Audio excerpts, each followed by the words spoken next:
Direct Impact, la radio qui vous apporte la vie. Préparez-vous pour une exploration de la prévoyance et des assurances. Bienvenue dans Avenir Assuré, l'émission qui vous guide vers un lendemain certain. Avenir Assuré avec Madame Perside sur Radio Direct Impact. Madame, monsieur, bonjour, bienvenue dans ce nouveau numéro d'Avenir Assuré, votre émission qui parle d'assurance et de toutes les thématiques qui y sont liées.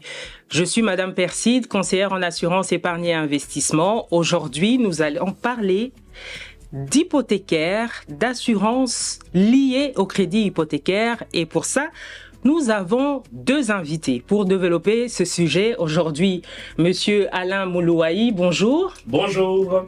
Bienvenue et merci de répondre à notre invitation. Nous avons également Monsieur Olivier Mbouyi, bonjour. Bonjour, merci. Je suis très heureuse de vous retrouver dans cette émission, déjà pour votre expertise, mais aussi pour nos invités. Alors, comme vous le savez, notre émission est divisée en 4 rubriques dans le portrait de l'invité, mais aujourd'hui nous avons deux invités. La deuxième partie, nous allons entrer dans le vif du sujet où nous allons aller dans les détails de notre sujet et seulement après nous allons répondre, parler même d'une question de terrain et ensuite nous allons clôturer l'émission avec vos réponses. Bienvenue encore dans ce nouveau numéro, portrait de l'invité. Découvrons le parcours inspirant de notre invité du jour. Bienvenue dans le portrait du jour.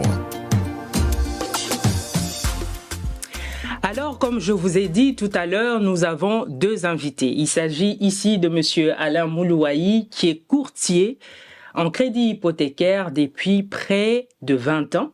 C'est bien ça.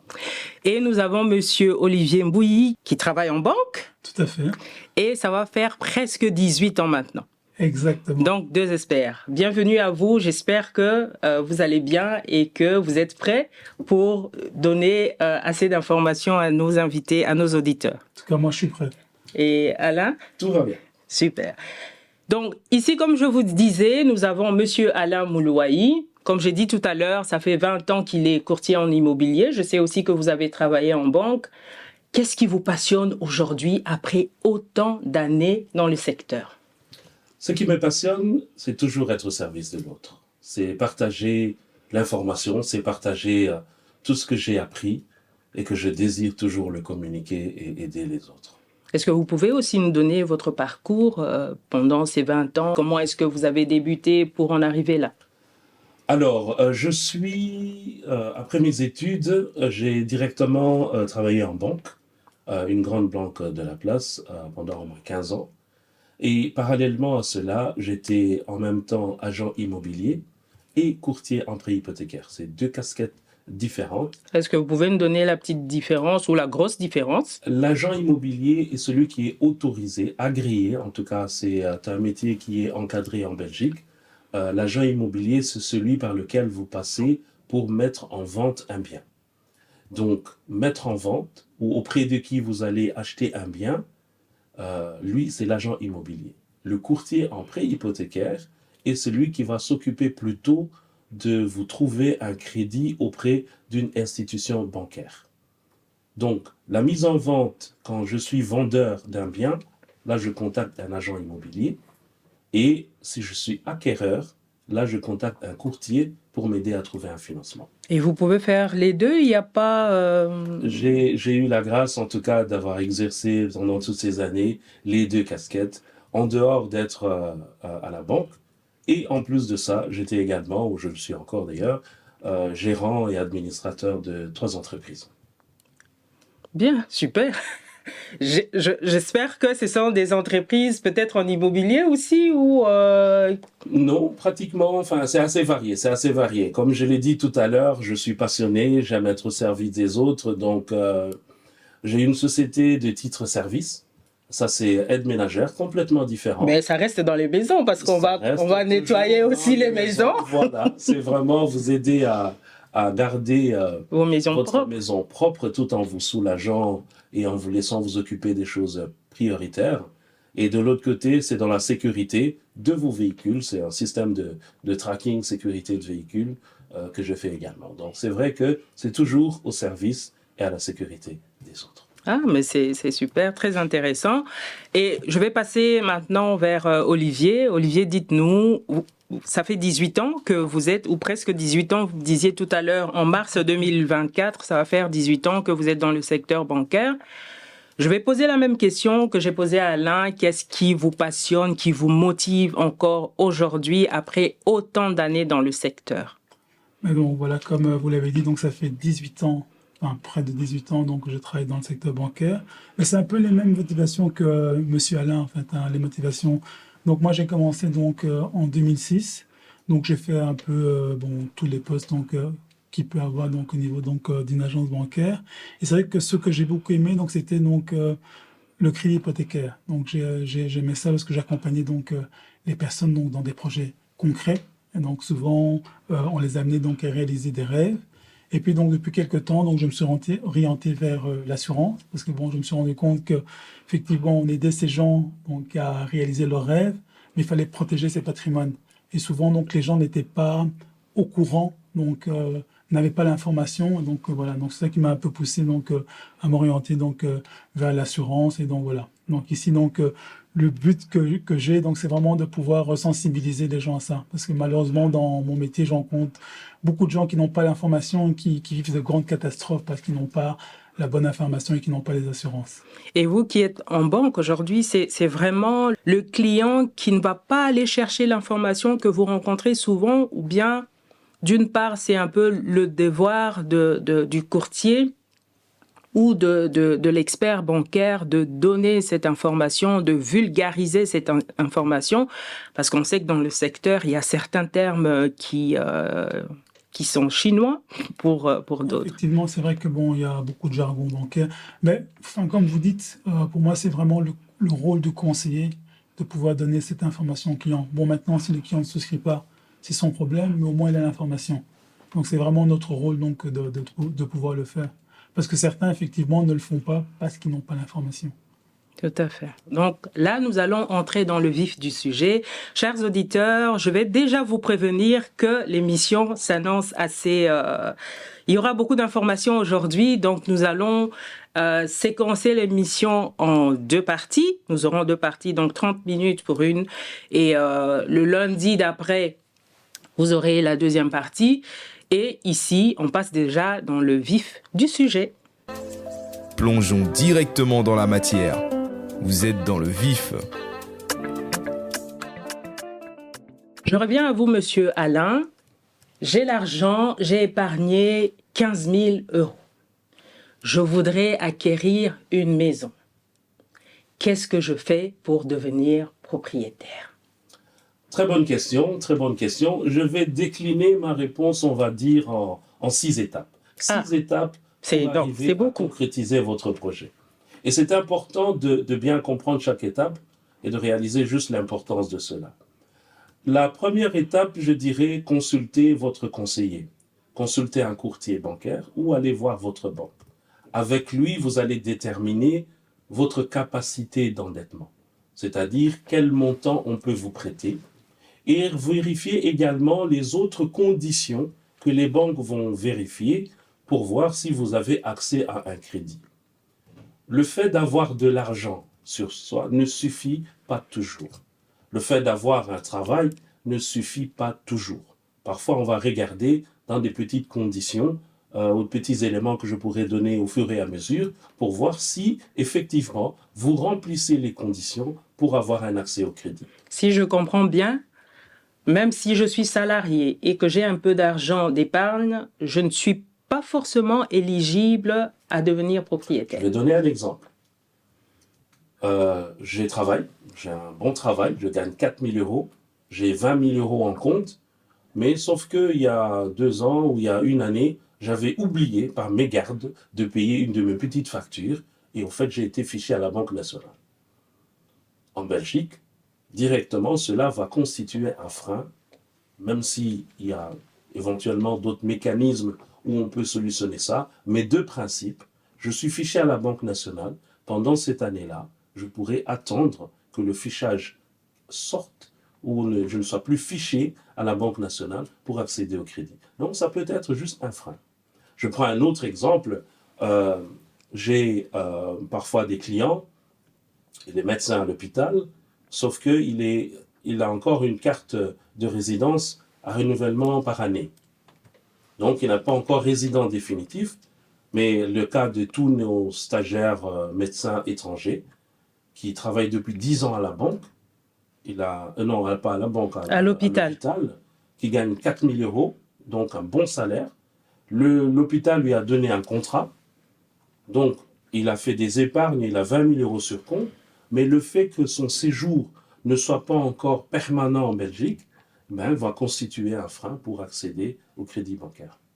Donc, la première étape est toujours de passer par le conseiller qui va vérifier avec vous tous ces petits éléments et se rassurer que vous êtes prêt à passer à la deuxième étape qui est d'aller faire les visites et choisir votre bien. J'ai eu des clients qui ont sauté cette étape, qui sont allés visiter, qui ont fait une offre sans clause suspensive, donc sans porte de sortie, entre guillemets, comme on appelle ça. Et lorsqu'ils ont été à leur propre banque et qu'ils ont eu un refus, là, ils sont revenus pour dire « catastrophe, qu'est-ce que je fais ?» Je vais un peu vous arrêter là, Monsieur Alain.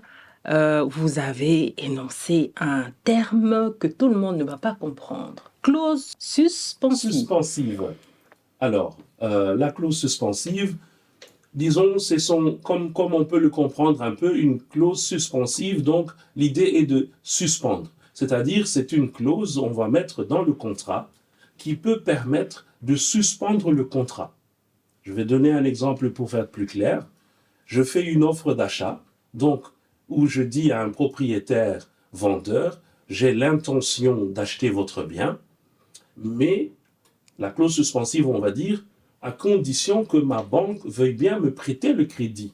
Parce que je n'ai pas 200 000 euros à vous donner, je dois les emprunter à la banque, mais pour que j'aille à la banque et faire la demande, il me demande d'avoir une offre, je dois avoir un bien avec un prix sur lequel la banque va étudier et faire l'analyse. Donc, en ce moment-là, j'ai besoin que vous acceptiez mon intention d'acheter votre bien, sous réserve que ma banque accepte bien de me prêter l'argent que je dois vous payer. Et donc, ce temps d'attente, on va dire, c'est la clause suspensive. Donc, il peut suspendre le contrat au cas où ma banque ne me donnerait pas ce crédit que j'ai besoin pour payer votre maison. Et dans ce cas-là, on va mettre cet élément. Donc, c'est une porte de sortie pour dire, si jamais ma banque ne me donne pas le crédit, même si j'ai la ferme intention d'acheter votre bien, ce sera alors l'élément qui va alors constituer qu'on puisse rompre le contrat. À défaut, si je ne prévois pas cette porte de sortie-là, je vais me retrouver avec une vente liée que je ne peux plus faire marche arrière. Oui, dans ce cas, si je n'ai pas cette clause, je serai obligé de payer? J'ai conclu un contrat, une offre ferme pour dire je veux acheter votre maison à tel prix, j'ai mon argent cash, donc je n'ai pas besoin de mettre de clause suspensive, entre guillemets, porte de sortie du contrat, donc je suis lié. Au cas où on me vole mon argent sur mon compte ou au cas où je n'ai pas le crédit, je suis lié à concrétiser la vente. À défaut de quoi, l'autre partie, donc le vendeur, pourrait avoir le droit de m'exiger de payer une indemnité. Généralement, cette indemnité est de l'ordre de 10% du prix de vente. Donc, ce n'est pas négligeable, c'est très très important de dire commencez toujours par consulter votre conseiller bancaire, votre banque, pour déterminer la capacité d'endettement, la capacité d'emprunt, combien on peut vous prêter et vérifier au passage tous les autres petits éléments pour dire suis-je crédible pour avoir un prêt à la banque. Alors ici, je voudrais juste rajouter un petit point. Donc, moi, j'ai eu récemment le cas des gens qui s'étaient engagés pour un crédit. Donc, on a encodé le crédit au niveau de la banque. C'était accepté. Donc, c'était 4 co-emprunteurs. Et puis en dernière minute... Là, vous sortez des termes. Oui, donc, Ici, on doit il y vulgariser avait l'information. Il y avait 4 personnes donc, qui étaient venues donc, pour pouvoir emprunter parce que les enfants donc, n'étaient pas éligibles, donc les parents se sont portés garant et donc ils ont fait le crédit avec eux. Sauf qu'en... Donc ça, c'est possible. C'est possible. Donc dans certaines banques, c'est possible. Donc c'est un peu plus c'est un autre processus, mais c'est possible. Et en dernière minute, donc la belle-fille a décidé qu'elle ne voulait plus acheter la maison. Comme l'expliquait donc Monsieur Alain, ils ont signé donc un document qui disait qu'ils étaient liés, qu'ils s'engageaient à acheter le bien, et ces personnes ont dû payer une indemnité de 39 000 euros. Waouh. Donc les 10%, donc, Wow. parce que la fille a changé d'avis en dernière minute. Donc c'est voilà, important de dire que quand vous signez donc, un compromis, une offre, vous êtes vraiment liés. Donc il ne faut pas prendre ça à la légère. Donc 10% ici peut valoir beaucoup d'argent. Dans l'exemple de Olivier, 39 000 euros, ben, ce n'est pas des cacahuètes. Alors, il faut bien faire attention par rapport à ça. Vous nous avez parlé de la première étape. Première étape, donc on a consulté le conseiller, le courtier, qui a établi avec vous votre limite du prix d'achat, parce que finalement c'est ça, combien on peut vous prêter, c'est de dire en pratique, je peux regarder les maisons jusque quel prix. Et ça c'est important. Est-ce que je peux regarder jusque 200 000 ou 250 000? Généralement, pour la plupart des gens, dans l'engouement de la décision qu'on a prise d'acheter, on va regarder la plus belle maison, on va exclure toutes les communes comme ça de Bruxelles, on se voit tout de suite à Waterloo, on a 2 salaires, on va chercher une maison à 400 000 euros. Donc voilà, on est parti un peu dans cet élan. Eh bien non, le courtier va vous dire, votre bien, c'est maximum 200 000. Et comme ça, vous avez un cap et vous regardez dans tout ce qui sera autour de 200 000. Peut-être vous allez regarder autour de 220 avec une marge de discussion, mais que votre offre va d'office se limiter à 200 000. Une fois que cela est fait, alors vous pouvez passer à la deuxième étape qui est faites le visite. Choisissez le bien qui fera battre votre cœur, de votre rêve, votre bien sous lequel vous voulez vous projeter pour les prochaines années et les prochains jours à vivre. Faites les visites, cherchez, cherchez et cherchez. Deuxième étape. Voilà. Après, bon, je sais que dans les visites, on va dire en général, ou Monsieur Alain, Olivier, Alain, vous allez me dire, c'est souvent les femmes qui sont exigeantes avec la cuisine, avec ci, avec ça. Pas toujours, pas toujours. Pas toujours. Non, moi je parle de mon cas. Oui. Donc, même l'agent immobilier était étonné. Il me disait, mais je faisais plus de chichi que madame. Ça veut dire qu'il y avait beaucoup d'exigences. Mais bon, après, la maison, on peut toujours la modifier à notre goût. Il faut rester dans sa limite d'emprunt aussi pour ne pas devoir se retrouver avec de grosses factures juste après l'achat. Alors, là, la visite, là, je prends du coup ma deuxième casquette ou l'autre casquette d'agent immobilier. Okay. Donc là, il a quitté il m'a vu en tant que courtier, c'est dans une des casquettes. Et là, je me retrouve avec lui sur terrain, avec l'autre casquette d'agent immobilier. Eh bien, lorsqu'on va faire la visite, mon conseil est au préalable, au fait, il faut déjà voir un peu quels sont les projets de vie du couple ou du candidat acquéreur. Okay. Est-ce que je veux acheter ma maison de rêve ou est-ce que je suis au début, on va dire, de ma vie ou de notre vie et on a envie de bâtir un patrimoine immobilier? Et donc, je suis dans une phase où ce ne sera pas le premier. C'est le premier que j'achète, mais ce ne sera pas le dernier bien. Je compte en acheter 2 ou 3 ou 4. Et donc, rien qu'en définissant clairement mon projet de vie, est-ce que je suis à mon premier, mais pas le dernier? Est-ce que demain, je compte en acheter un autre? Le tout, maintenant, va déterminer les différents critères qu'on va avoir par rapport au choix. Je prends un exemple. Si je dis que voilà, notre projet de vie, on voudrait acheter 3-4 biens quand même pour bâtir un patrimoine. Donc, notre premier bien n'est pas celui où on va élever les enfants. Donc, je n'irai pas forcément prendre une maison, mais peut-être bien un bon appartement, bien situé, parce que je pense à mon locataire. Je vais peut-être y rester 2-3 ans, mais au moment où j'achète le deuxième bien, je vais laisser un locataire. Donc, l'orientation de mes visites va changer. Ce ne sera pas le bien dans lequel je vais dire « j'aime pas cette cuisine parce qu'elle n'est pas chic en marbre ». Mon marbre viendra au 3e bien. Donc là, je suis sur un bien que je vais laisser en location. Suis-je prêt à mettre autant de prix dans ce bien Que je parce vais que laisser en je vais laisser à location. mon locataire? Du coup, toute la vision va changer ici au moment où on va faire les visites de ce bien qu'on veut acheter, qu'on va habiter quand même 3-4 ans, mais où on sait que l'idée, c'est d'acheter un deuxième bien, et puis un troisième, et puis la suite. Et donc, pendant les visites, on va regarder un peu, d'une part, cette orientation-là. De l'autre côté, pour rejoindre un peu l'élément que j'ai dit, voilà, on va rester un peu souple. Est-ce que je veux tout transformer comme moi je le désire, comme si c'était mon bien de rêve, ou c'est bon, ça va, toutes les pièces sont là, tant que c'est propre, tout c'est bien, nickel, je vais bien la décorer, je peux y vivre comme ça. Du coup, ça va changer. Alain, il y a des personnes qui n'ont pas une vision, on va dire, qui n'ont pas baigné dans la vision, les objectifs, la vie de rêve et tout. C'est pas tout le monde qui a ça. Il y a des personnes aujourd'hui qui vont se dire, je veux avoir un bien, c'est tout. Vous allez emmener cette personne aussi dans la vision, dans les objectifs. Est-ce que ça fait partie de vos... En tant que conseiller courtier, c'est pour ça que c'était important de venir nous voir, nous, conseillers ou courtiers en prêt hypothécaire. Et encore moi, parce que je prends cette belle casquette, comme j'ai dit, j'aime être au service des autres. Vous n'aurez peut-être pas ce conseil-là quand vous allez voir le conseiller en banque. Ah, je ne suis pas du tout d'accord. Voilà. Ben, je peux juste donner un exemple hein, donc, Oui. pour rejoindre ce qu'Alain disait. Donc, moi, il y a quelques années, donc, j'ai un jeune homme qui est venu parce qu'il voulait acheter un bien.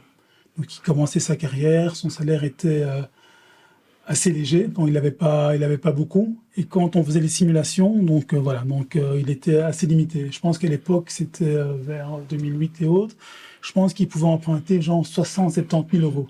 Ah, Et puis il me dit, mais c'est pas beaucoup. oui, bon, avec ça, enfin, le bien qu'il valait 200 000. Avec ça, bon, voilà, je sais juste acheter peut-être le studio dans lequel je suis. Et c'est le conseil que moi, conseiller en banque, je lui ai donné. Effectivement, donc il a acheté ce studio. Donc je pense qu'à l'époque, il payait une histoire de 300 et des euros. Par après, donc cette situation a évolué. Donc il avait un meilleur salaire. Le studio qu'il avait acheté était près de son école, s'est évolué vers les FEC.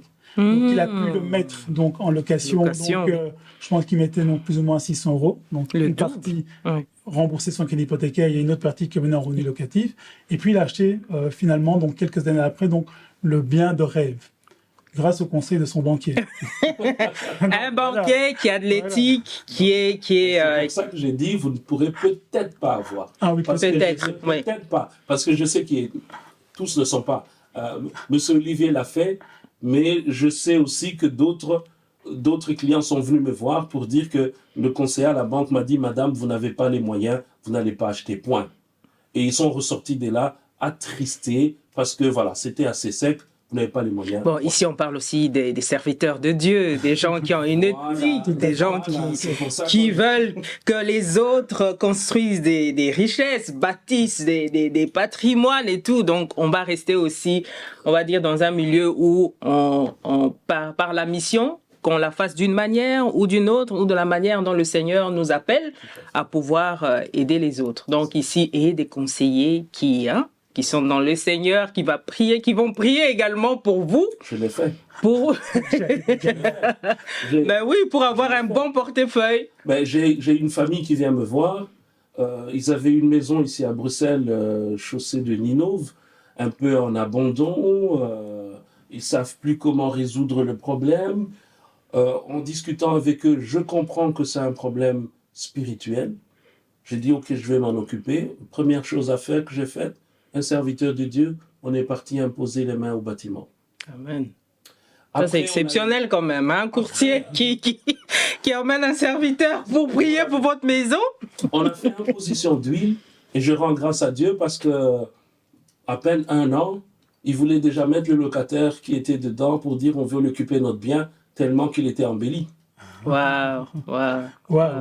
Voilà, donc ça c'est arrivé. Mais enfin, on était au deuxième point, donc c'était les visites. Oui. Et donc tous ces éléments vont venir entrer en jeu pour dire soyez souple, regardez votre vision, vos désirs, mais voilà, parfois, comme on a dit, les exigences des uns et des autres, parfois c'est peut-être madame, parfois ça peut être monsieur. Donc restez cohérent un peu dans les objectifs en tenant compte un peu de ce que vous voulez.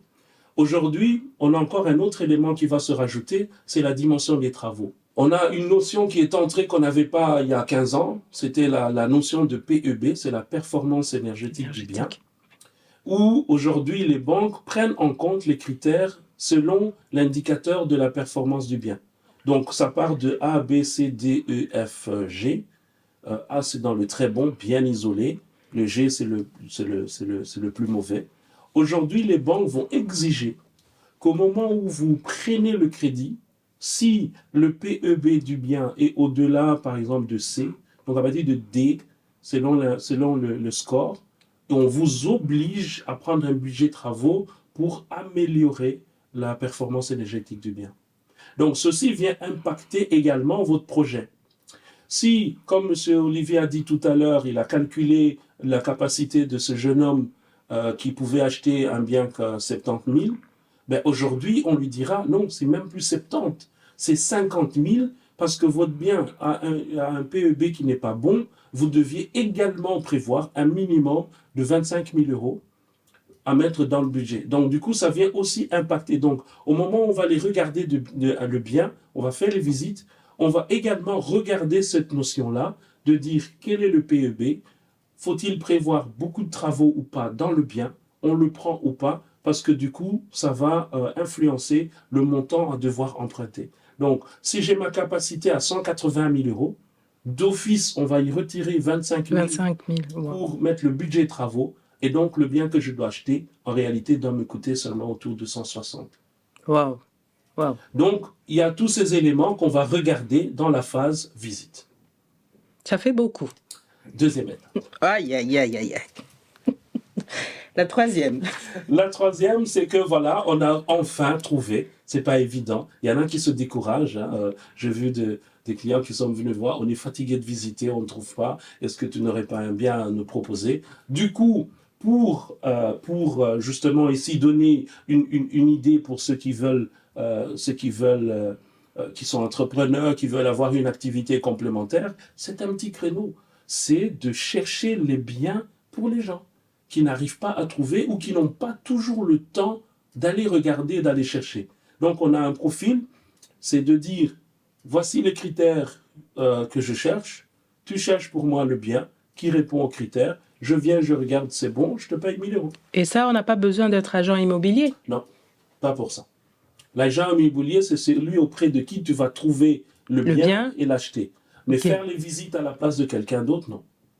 Ah, ça, c'est une idée de, ça de peut business. être rémunéré. En tout cas, d'autres, on les rémunère. Je sais que parfois, j'offre ça aussi comme service complémentaire. Et ça, c'est rémunéré. C'est un autre point. C'est-à-dire, moi, je prends mon temps à la place de le vôtre.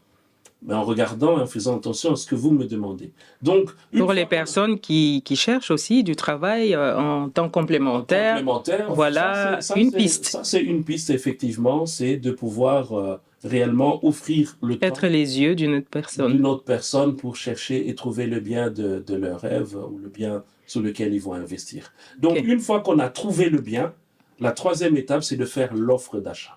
La quatrième. La troisième. Troisième encore. Okay. Ça, c'est au niveau de la troisième. Donc, on a fait la visite. Là, on vient de trouver. Et là, on fait l'offre. Maintenant, on va démarrer les démarches de s'engager vis-à-vis du vendeur. Donc, on va devoir rédiger, ou plutôt, soit on rédige, ou l'agence qui vend le bien a déjà le formulaire qu'il faut alors remplir, compléter pour faire l'offre d'achat. Et ça, c'est un point parce qu'il faut faire attention aux différentes clauses qui entrent sur l'offre d'achat. Dont la clause suspensive. Dont la clause suspensive. Donc, de façon générale, vous allez y marquer vos identités, donc les identités des acquéreurs. Faites attention, il ne sera repris par la suite que les noms qui sont affichés sur l'offre. C'est-à-dire, si je suis un couple, mais j'ai été visité seul, je fais l'offre en mon nom seul, mais madame n'y sera pas. Donc faites attention, lorsqu'on doit acheter en couple, les deux noms doivent apparaître. Okay. Ou du moins, tous les noms de ceux qui sont censés acheter doivent être listés sur l'offre d'achat. Parce qu'en réalité, c'est là où les choses commencent. La suite ne va être que le reflet de ce qu'on va mettre sur l'offre d'achat. Donc, premier point, les noms des acquéreurs. 2, vous mettez le montant que vous voulez offrir au bien. Le montant peut être au-dessus ou le prix demandé ou en deçà. C'est-à-dire, je suis sur un bien qui est affiché à 200 000 euros. Je peux décider d'offrir plus. Si je veux la maison et je veux éliminer la concurrence, je peux décider d'offrir 250.